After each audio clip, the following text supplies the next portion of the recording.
Today's episode is sponsored by Zola. A different kind of advertising experience built with wedding pros and for wedding pros is here and growing fast. Your couples already love Zola, so stay tuned to find out why you'll love them too. Hey everyone, it's Andy with The Wedding Biz. Today is a tremendous new conversation with an icon of the industry. But first, I want to mention that I've received several questions asking about how the stand-up comedy routine went. Now, let me explain. Back in the middle of April, for those of you who didn't hear it, in my pre-introduction to that episode, I talked about how I was feeling creatively bored and I wanted to shake things up. And so I signed up for a brief stand-up comedy course that culminated in my first performance at the Main Comedy Club in Washington, D.C., which was sold out with friends, family, and the general public. And then for the next several podcast episodes, from the end of April through May, I talked about how the process was going, which was absolutely terrifying in spite of decades of speaking experience. And then around a month ago, I gave the rundown of how it went. And given all the questions I've been getting, some of you missed that particular episode on June 5th. So I just want to say that it was an amazing experience. I conquered this huge fear and I fulfilled just this long time dream. And the best part is that it really revved up my sense of creativity, which has since permeated my entire life, including my career. And I was reminded that I didn't just have to discover something new within the industry, but could find it elsewhere.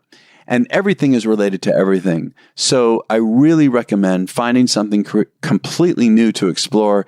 It just totally stretches the creative muscle. So anyway, if you missed last week's episode, it was with an incredible photographer, John Dolan. And today's guest, I'm so excited to announce, is Todd Fiscus, the head of the highly acclaimed design team at his namesake company, Todd Events. He has an impressive client roster that includes powerhouse brands such as Tom Ford, Ferragamo, Rosewood Hotels and Resorts, the Dallas Cowboys, Audi, Neiman Marcus. Todd also plans and designs events for a bevy of noteworthy professional athletes and distinguished civic organizations. His work has been featured in numerous publications, including Town & Country, Better Homes & Garden, Wall Street Journal, Southern Living, Gourmet, Vanity Fair, the London Times, Brides, and more. He is also a member of the Knott's Lux list and has been named one of the top 35 event designers and a top innovator by special event industry giant BizBash. And for today's conversation, in addition to learning how he broke into the industry and runs his business, we also learn about his extremely powerful course for event pros called Pillars of Production, which is available in just a month from the time of this recording. So enjoy this conversation with Todd Fiscus. Hey, Todd, it is so good to have you on The Wedding Biz. I'm really psyched. I've been wanting to have you on for a while. This is great. I'm thrilled to be here. Thanks for having me. So, I really want to get into just this amazing course that you're offering called Pillars of Production. But first, I want to get a bit into your backstory and your overall philosophy as an event planner and designer. And, somewhere I read that when you were a child, you constantly wanted to redecorate the home and would move furniture around. Is that true? Is that inaccurate? It's pretty accurate. Yeah, I'm the one who goes, I rent a house and we'll rent a house and I'll move everything around once we get there. So yeah, it's a pretty bad habit. But you did this as a child. I did. Yeah. My mom was a very creative person.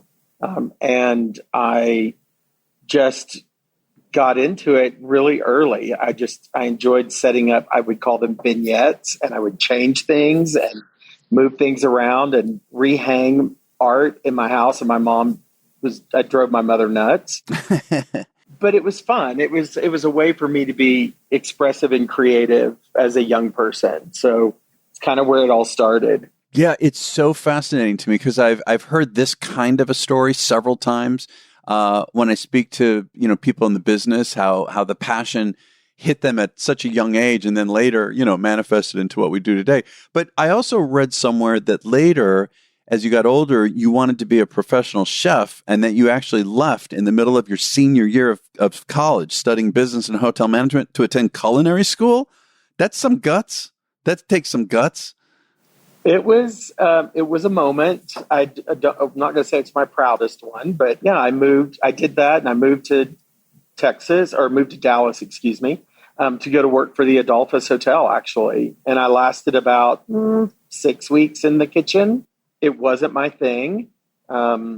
And I realized it wasn't the creative outlet I was looking for. And so I went to work in another hotel, actually in the accounting office, because I'd heard if you can get in, you can then kind of work your way into the job you want from within. And so I kept the job in accounting for 120 days, and then I applied for catering sales, and I was great at it. Wow. And then didn't you start a floral decor company with a business partner? I did. Yeah. I'd like to say I've had multiple iterations in the world of special event. And yeah, I opened a flower business with a business partner in 1994, and we separated in 2001, and it wasn't working. I learned a lot about myself, and I learned a lot what I was good at, what I wasn't good at, and it just wasn't a great relationship. So we separated, and then I started Todd Events later that same year in 2001. Well, I'm curious, even going backward a little bit, what was it about like the wedding and event production and design industry that finally grabbed you enough to make this your mainstay? Why weddings and events? That's interesting. So when I was 18, I went to a young woman from my hometown, had this really beautiful wedding in Dallas, and I'm from a small town, Wichita Falls. And I walked in, and it was the most magical, beautiful thing I had ever seen. And I barely made it through the foyer and into the ballroom. And by the time I made it in the ballroom, I said, this is what I'm going to do for a living. It was bizarre, Andy. It was like, and I told my mom in the car that this is what I was going to do. And she said, don't be ridiculous. You're going to be an accountant. That's and funny. I was like, yeah, no, I'm not. Well, but I'll bet that initial, interest or study in accounting had to help you, from a financial perspective with your own business. It took me, that's one of the functions of pillars is I like to say, when you're an entrepreneur in a business and an industry actually that has very little standard operating procedures or, at zero barrier of entry, right? Zero. And so when you start, you figure it out. Like you make mistakes, you miscalculate, you quote a job and then make $1.80 profit. You're like, well, right. Well, that didn't work. I've been through that. Yeah, we all do. And I think what's been interesting for me going on my 30th anniversary of doing events as a career and as an entrepreneur is that there really isn't any place to cut your teeth except in the field. And the only way you get better is by failing. And I think there's got to be a better way to transfer that knowledge to new and up and coming businesses without having to fail for years. It's important to me. Yeah. Well, I know that, in just a couple minutes, I definitely want to get into your course, Pillars of Production, because, from the conversations we've had and my looking through the website, I think it's an incredible opportunity for people who are new and people who have been around but want to get to that next level. I think this is just an outrageous opportunity to get there a lot quicker with what you've got to offer. So I want to dive in a minute, but I want to, I know that, you've got a stellar reputation both in and out of the event industry. And I'm wondering what makes you, like what differentiates yourself in such a saturated market? Oh, wow. It's funny. I have a very hard time giving myself praise. So that question is going to take me a minute to process. I think, Andy, what I find interesting about my look isn't one look. That's something I think is very unique to me. I chameleon our aesthetic to meet the client's objectives. I love traditional. I love modern. I love really slick and restrained. I love really outrageous and over the top.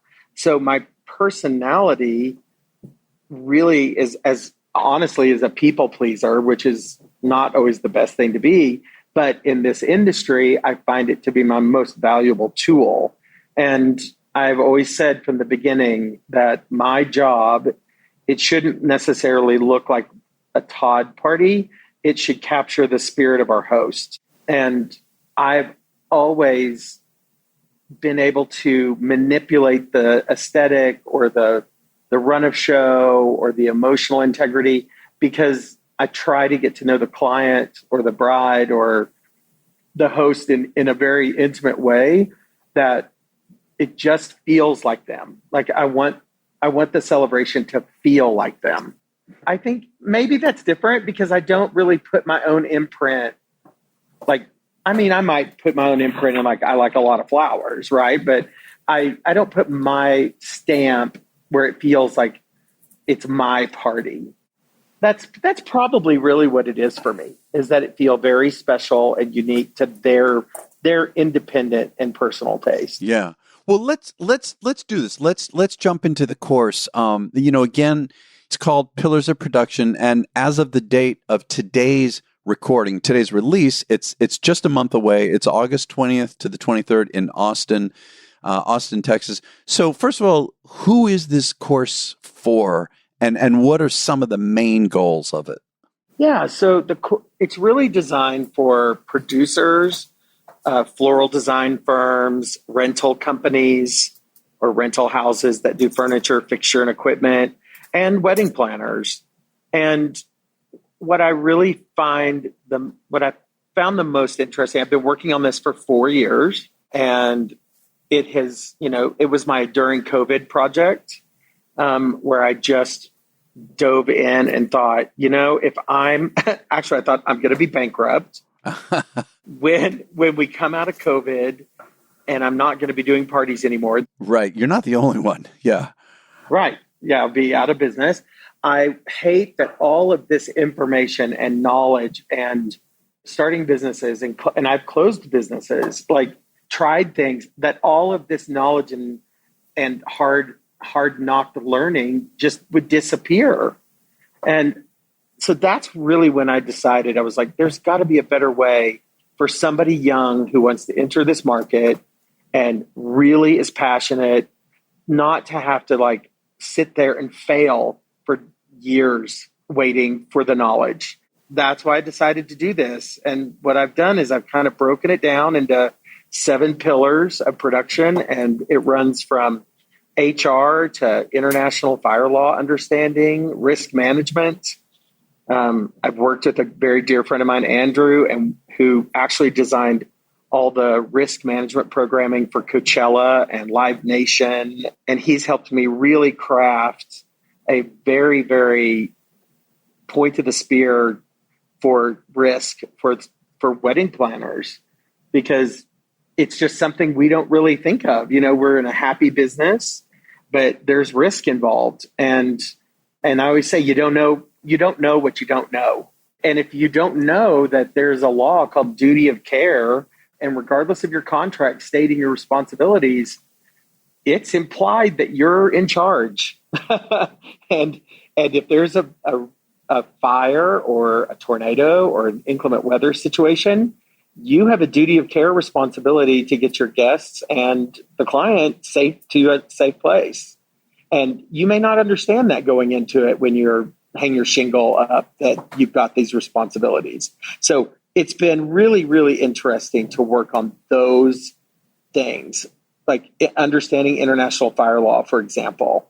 Those are things that are almost impossible to find on your own. We've interviewed multiple fire marshals across the United States and made a hit list of the top 50 things to look for and understand it. And we designed a field book that you'll be able to keep on your telephone, for example.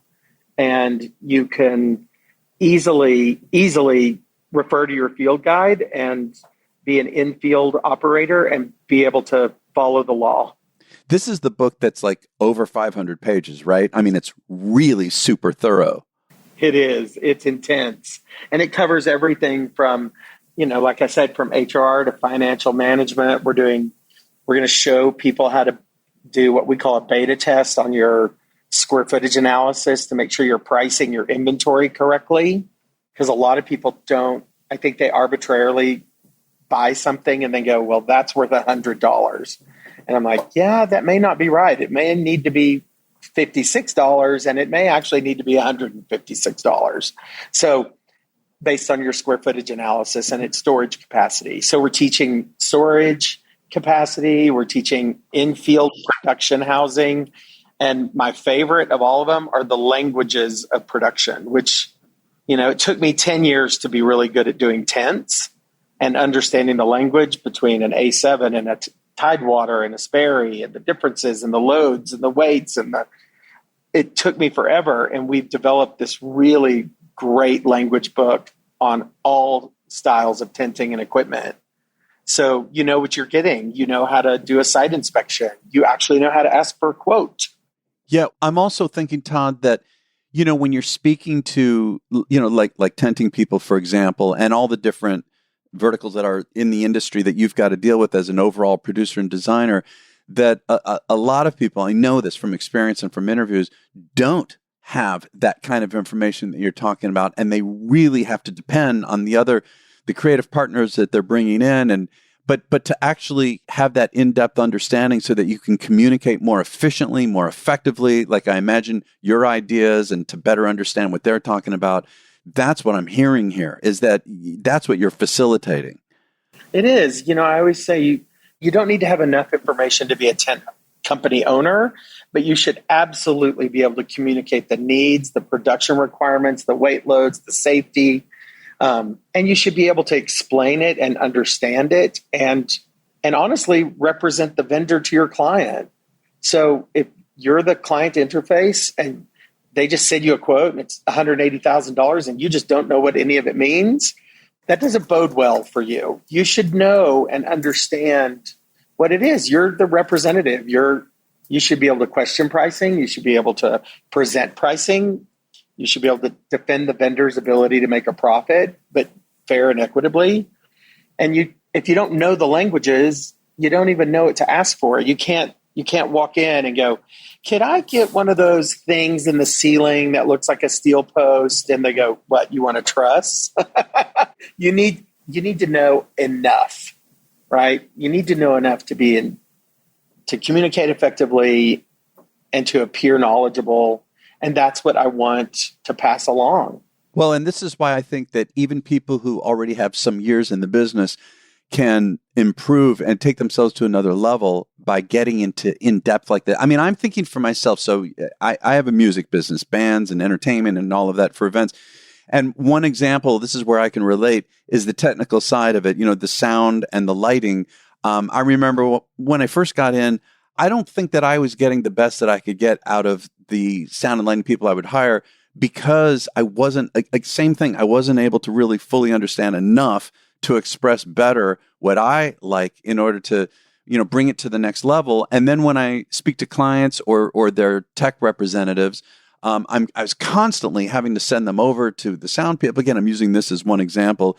Whereas now, I mean, after all these years and my finally digging in, because I was kind of resistant to it, now I do it all the time. I mean, it helps me tremendously, Yeah. It's like, if you're a producer planner and you don't understand the language of power, you don't even really know what to ask for.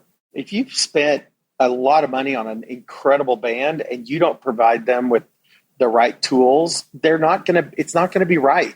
It's going to fail. And not because the people aren't talented.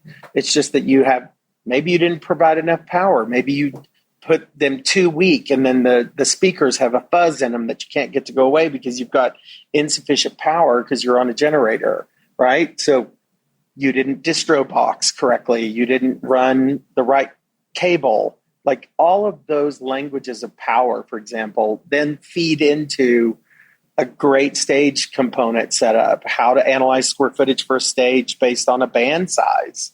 It's not always the arbitrary 16 by 24 stage.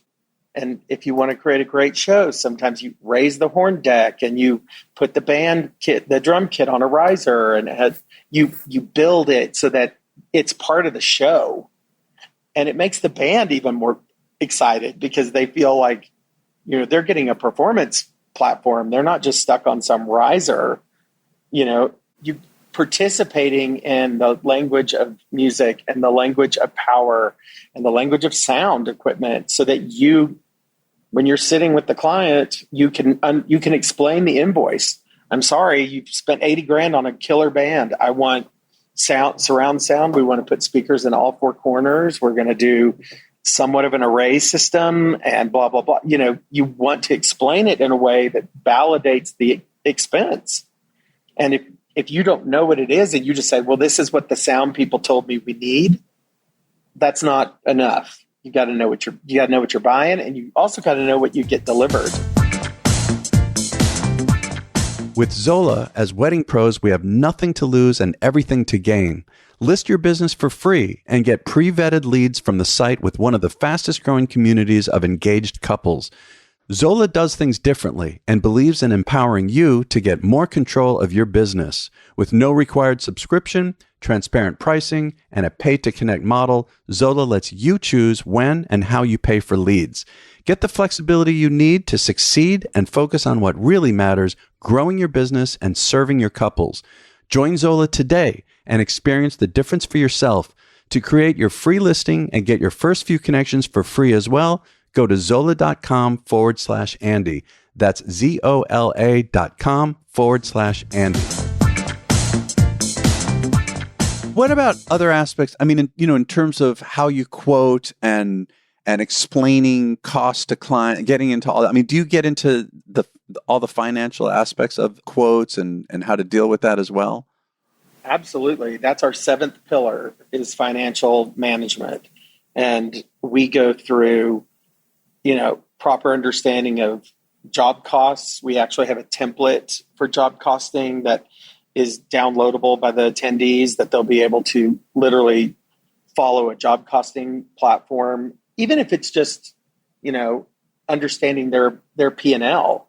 I meet people all the time that have great new businesses, and they're breaking $1 million and wanting to get to 5 million. And there's lessons to be learned when you break $3 million in a production-based business, because the business isn't the same after 3.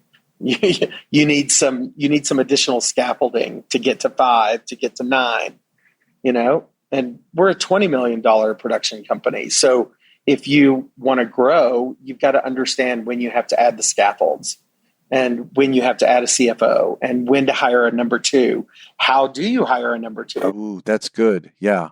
So we have a whole huge interview process, and we're showing here's the top 30 questions to ask when hiring a number 2. And we have a project manager's test. We have a test that you take on the internet it shows capable thinking, problem solving skills. And it's a great way to interview, to know you're getting the right person for the job. And so we're running all that through the pillar of HR. And then we have one on finance, of course, one on risk, one on Enfield Production, and then we have the biggest column of all is on the languages of production. Yeah. Well, in terms of the Enfield Production, what are some examples? What do you mean by that? So Enfield Production, for example, if you're a producer, we'll show you we have these learning LMS, that's what it's called, learning management system, videos that will show you, for example, how to build the perfect Enfield production area, right? So that you understand safety and risk, and we show you what a perfect production desk is. We have all downloadable lists for tools and supplies, and a really great cheat sheet, for example, for catering and expediting, so that you understand down to how many pounds of ice you should make sure you have on site per person.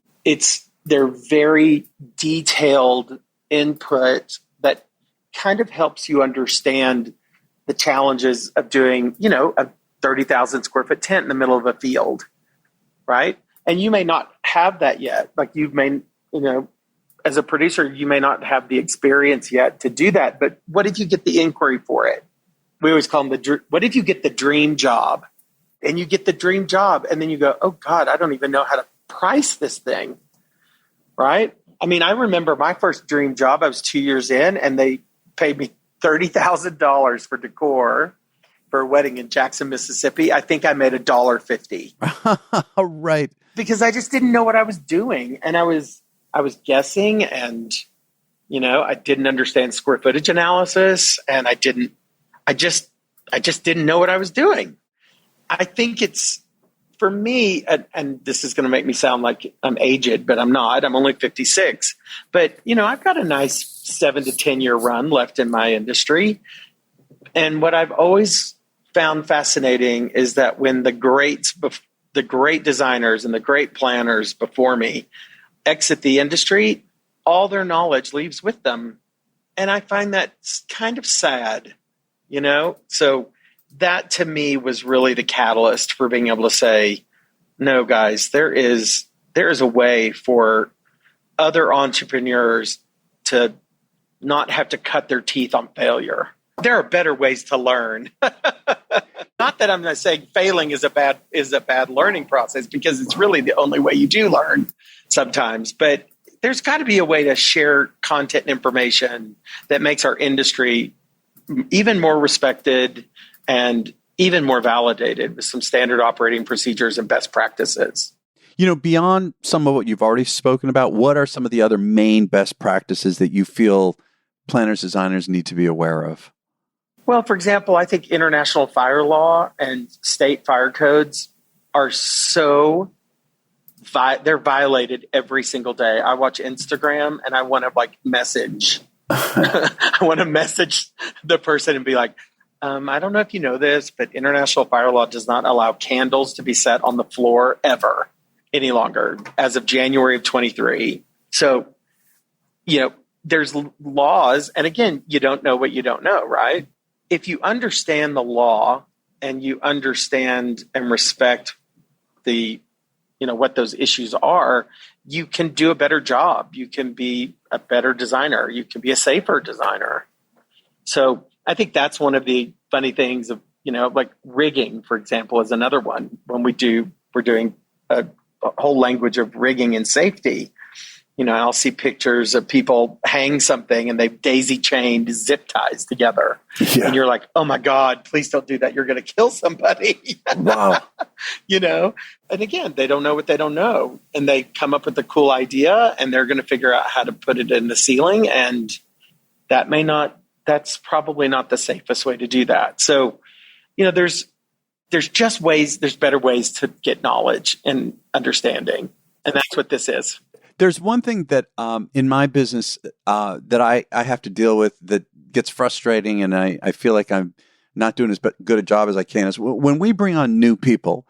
Like, for instance, again, I'm in the band business, and I've got a group of people who are the contacts with the clients and the planners, to discuss all the logistical information, all of that. And just recently we had to, I had done an enormous amount of training with somebody. It didn't work out. They weren't really pulling it off. And I had to bring on someone new. And here I go. I had to, spend hours training again and then follow up. Do you have any kind of onboarding system? I think that's one of the biggest things we all struggle with. And that's why we're so afraid to replace somebody who needs to be replaced and go to the next level, or people who just leave of their own volition. Right. It's the, employees in the HR category of pillars it's one of the hardest things to succeed at. It's, I say managing employees is a little bit like death by paper cuts. Thank you for that image. Wonderful. But that's really what it feels like sometimes. And so for me, I think it's, we do have an onboarding process, but for pillars, what I think is going to be the best part is you could hire let's say you hire a new, we'll call it a talent coordinator in the music business. You may be able to they could watch the 30-minute video on power, 30-minute video on stage construction, 30-minute video on sound and communication with third-party vendors. You could have them watch maybe 2 hours of video work, because they all have these little tests for retention tests at the end. And you watch 2 hours. That employee in 2 hours is infinitely smarter than when they walked into your office at 10 a.m. At noon, they are already more attuned to what you are offering as a music and talent manager. And that 2 hours as a business owner is incredibly valuable. Yeah. How often are you thinking, like, again, I know that your first course is coming up in a month. How often are you thinking of doing this? So right now I guess my plan is to try to do it four times a year in different parts of the U.S. And continue to develop our video platform that will be launched in fourth quarter, so that you'll have these training videos that you can choose by video. So, for example, Andy, you may not ever choose to watch a video of how to load a production truck, right? That's probably not your MO. So you would never download the video or use it as training. But I know lots of florists who could really learn and make their operation better just by hiring a brand new warehouse employee or delivery guy, for example. Watch the video on fleet management and take the fleet management guide and have them take the test so they know how to drive a 24-foot truck safely. So it's all of those little nuances where if you're an entrepreneur and a small business owner, sometimes you are the person driving the truck. When your business gets bigger, you can't do that anymore. And so then you have to develop a system to make sure your employees are being safe. And that's what this is. We have a lift training guide, for example. You actually take a test. We have a training how to work in a ceiling, best way for safety. What are the OSHA requirements that really apply to the special event production industry, and how do you make them valid? Safety goggles and waist belts and et cetera. Like, there's some things. I watch videos of people posted on their stories, and it's like kids in shorts and tank tops, and tennis shoes loading things into the ceiling of a tent. I'm like, that's so scary. That's so scary and unsafe. And, it's just the little things, and we're doing this whole pillar on hiring contract employees because you've seen all the lawsuits for like Uber and all these challenges with people that use contract employees that don't pay federal FICA and Social Security taxes. Yes. Our industry, I swear to God, I think our industry at $160 billion a year is easily messing up contract employment a lot. And so we have a whole video on how to hire a perfect freelancer, communicating the information to freelancers, everything down to, we have vehicular tags that we send out to our freelancers so that when they come to the project, they have a tag in their car window that says their name. They're working for us. Here's the cell phone number of that car, because how many times have you as a planner had to run around going, who's in the white Toyota? Yeah, I was one of the ones who had to announce that over the PA system before.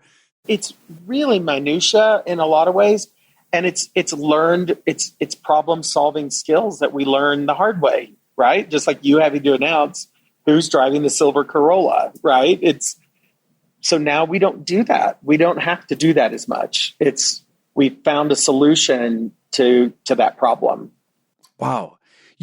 Also, I'm thinking, obviously you've learned all of this from, like you say, from success and failure, and you're an entrepreneur.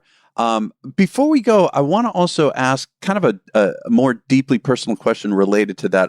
There was an interview that I read about you where you said that you were talking about motivation, and you were saying that it's fear is behind it. And you went on to say, and I'm going to quote here, a lot of times as an entrepreneur, you live on the edge. You're on the precipice of either rapid, wild success or failure. The line is very narrow between the two, so you always feel like you're balancing those two things, and you get used to having a tight, knotted stomach. Do you still feel that way, even after all the experience that you've had? Do you experience fear at times? I experience fear every day. I say all the time, we have almost 80 employees. I feed 300 people a week, if you count their kids and spouses. And the responsibility that I feel creates a little knotted tension every single day. And we're, and our business is so economically dependent, like most businesses, right? So it's like, If people are getting fearful of the economy, they tighten up, our business changes. And it's, and our business is very, it's funny. 1 year we'll be a $20 million business. The next year we're a 10. And sometimes, Andy, it could all be only due to 3 parties, right? So we call them icons or whales. It's like, you just they don't happen consistently. And so you have to build your business to be incredibly nimble so that you can expand when you need to expand as quickly as you need to get an icon. And then you have to be able to tailor it back when you don't have them. So yeah, I'm always a little scared. I think my joke is, if you don't feel like you're about to throw up, you're probably doing it wrong when you own your own business. Yeah, it's always a little fear. Yeah, I think it's important to bring up because so many of us out there feel that, the people like yourself who have been around a long time and have such a good reputation and level of success, it's almost like we feel that now you're coasting, and you've done it all, you've figured it out, you're coasting. And I find with a lot of these interviews with people like yourself that it's not like that. Yeah, I mean, we get to a certain level where maybe we've quote unquote arrived, but that doesn't mean that it gets any easier. If anything, I think it's hard as hell to keep it going at such a high level. It's one thing to get there; it's a whole nother thing to stay there. Yes, sustaining is, I think, has been the hardest part of running my own business. I've never, and I tell my CFO this all the time, I never feel like I can get all 4 wheels going the same direction at the same speed without wobbling. And it is hard, but the goal is to create, something where, I'm not bored with my job yet. Right. And I've always said, once I'm bored with it, or if I don't shed a little tear sending somebody down an aisle, then it's probably time for me to retire, because that means I'm not emotionally invested in them any longer. And we're an emotionally based business. I like to say we're hug addicts. You want to do a great job. You want the client to give you a big hug and say they appreciated everything. So we're a little bit of a hug addict in this industry. So, but the tools to succeed are there. And I think all of us who have been around a long time, and I talk with friends like David Stark and Rishi and David Beam and et cetera, and we all say that. We're like, our knowledge needs to be shared so that it just makes our industry better. It doesn't need to die with us. That's Pillars. Yeah. Well, okay. So, in the show notes and in the outro here, I'm going to, give the website and everything. But in terms of just the course specifically, how can people find out more about it? We can see more about the course at our website at pillarsofproduction.com. Registration closes at the end of July. And we look forward to having everybody. We've already got a really good amount of signups, which we're really excited about and ready to kind of flesh it out. We're keeping it intimate. We're not going to try to make this too big because it's a lot of, I say we're going to be feeding information through a fire hose. And I'd rather have a small, intimate group of people that are really focused on it. And it's because it's a lot. So we're excited about it.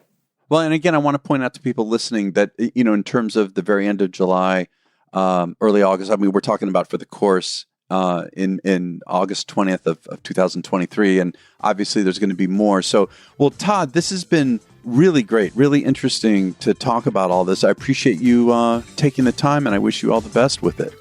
Thanks, Andy. And I appreciate you having me and asking such interesting questions and making my stomach knot even bigger. So. All right, cool. My pleasure. Thank you for listening to my conversation with Todd Fiscus. Be sure to check out his websites, which is toddevents.com. It's TODD events.com. And you can find the course that we talk about at pillarsofproduction.com. You can find him on social media, particularly on Instagram at Todd Events. And be sure to check out the show notes with event pics that our guests provided in your cell phone podcast app or at our website oftheweddingbiz.com. And if you can think of 3 good friends who you feel would really enjoy this interview and conversation and benefit from it, please pass it on to them. I want to mention that next week's guest is going to be Taylor Cusick-Holman to talk about how we can incorporate AI into our marketing efforts. Very interesting conversation. And finally, be sure to subscribe to The Wedding Biz so that you can find out when a new episode drops. And you can find us particularly on Instagram at The Wedding Biz. And by the way, I love hearing from my listeners. So feel free to DM me on Instagram at The Wedding Biz, and I will definitely get back to you. And finally, I want to thank our sponsor, Zola. Remember to go to zola.com/Andy to create your free listing and get your first few connections for free. And we'll catch you next week on The Wedding Biz.